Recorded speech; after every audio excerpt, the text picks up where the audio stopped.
Pemirsa Breaking News Metro TV kami lanjutkan akan berdialog dan telah bersambung dengan Kepala Badan Meteorologi, Klimatologi, dan Geofisika Ibu Dwi Korita Karnawati. Ibu Dwi Korita, selamat pagi. Selamat pagi Mas Yose, Assalamualaikum warahmatullahi wabarakatuh. Waalaikumsalam, terima kasih Ibu telah bergabung bersama kami di kesempatan Breaking News pagi ini. Ibu Dwi Korita, apa yang menjadi penyebab daripada gempa magnitudo 6,3 yang mengguncang Provinsi Bengkulu dini hari tadi? Baik, dengan memperhatikan lokasi epicenter gempa tersebut dan kedalaman hiposenternya, yaitu pusat gempanya, gempa bumi yang terjadi tadi pagi merupakan jenis gempa bumi menengah akibat adanya aktivitas deformasi batuan dalam lempeng. Jadi dalam lempeng atau kerak bumi. Hasil analisis mekanisme sumber menunjukkan bahwa mekanisme gempa bumi tersebut ya merupakan patahan naik. Jadi penyebab gempa tersebut terjadinya patahan naik akibat adanya deformasi batuan dalam lempeng atau kerak bumi di kedalaman sekitar 80 kedalamannya sekitar 84 km. Demikian. Baik, Bu Dwi Korita, apakah gempa tersebut berkaitan dengan aktivitas sesar atau subduksi di sekitar wilayah Bengkulu? Betul sekali. Jadi akibat adanya aktivitas patahan naik di di dalam intraslab, yaitu di dalam lempeng batuan kerak Samudra Hindia. Seperti itu. Jadi pusat gempanya ada di laut pada kedalaman 84 km. Betul, berkaitan dengan... Pada jarak 47 km ke arah laut ya, ke arah barat daya kota Bengkulu. Demikian. Baik, Bu Dwi Korita, sebelumnya juga dikabarkan bahwa tidak berpotensi terjadi tsunami begitu ya. Apakah klaim tersebut masih berdiri, Bu? Maksudnya kondisi saat ini kami tetap dari hasil pemodelan itu tetap menyatakan tidak berpotensi tsunami. Demikian. Meskipun berada di laut ya, tapi karena kedalamannya juga lebih dari 80 km, sehingga kami pun tidak dari hasil pemodelan sudah menunjukkan gempa tersebut tidak berpotensi tsunami. Baik. Bu Dwi Korita, apakah ada potensi gempa susulan dan seberapa besar potensi resikonya? Hingga saat ini tidak tercatat adanya gempa susulan. Sehingga kami mempertimbangkan potensi terjadinya gempa susulan relatif kecil ya. Karena ini sudah berapa jam dari tadi jam menjelang pukul 3 ya. Sekarang ini sudah pukul 9 ya, sudah sekitar 6 jam lebih tidak ada gempa susulan sesuai dengan hasil monitoring kami.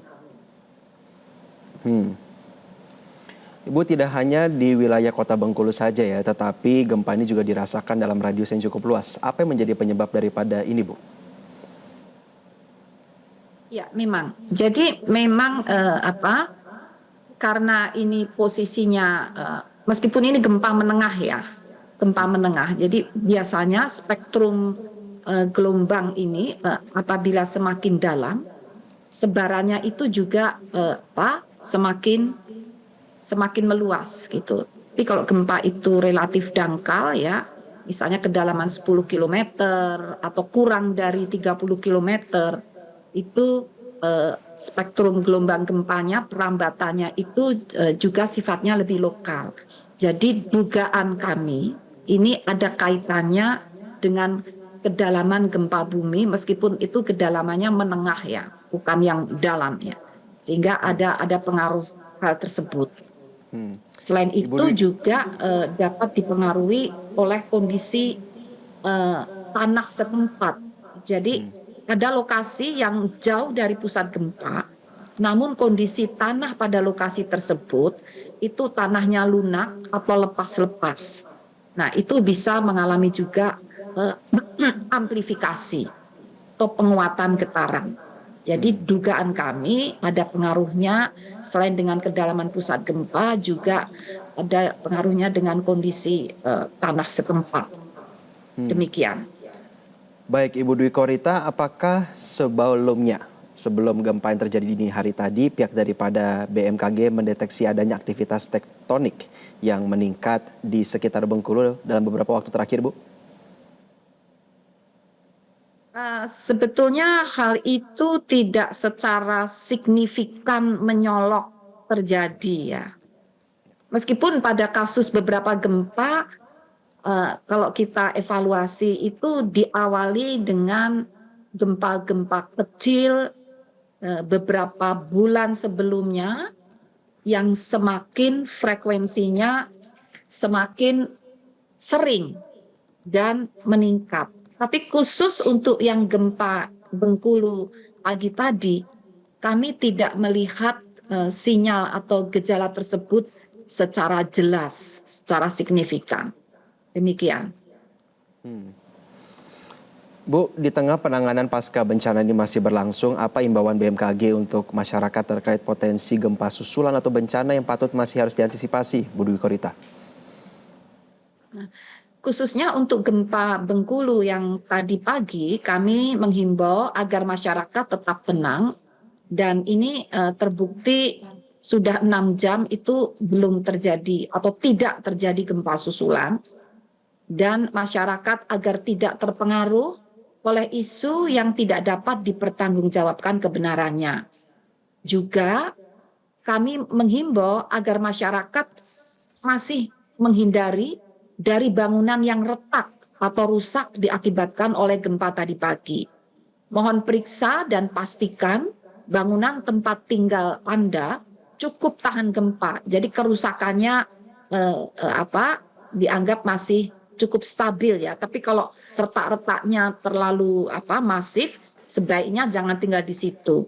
Dan sebaiknya konsultasikan dengan dinas PU setempat. Itu yang biasanya melakukan pengamatan atau pengawasan pada bangunan. Kemudian juga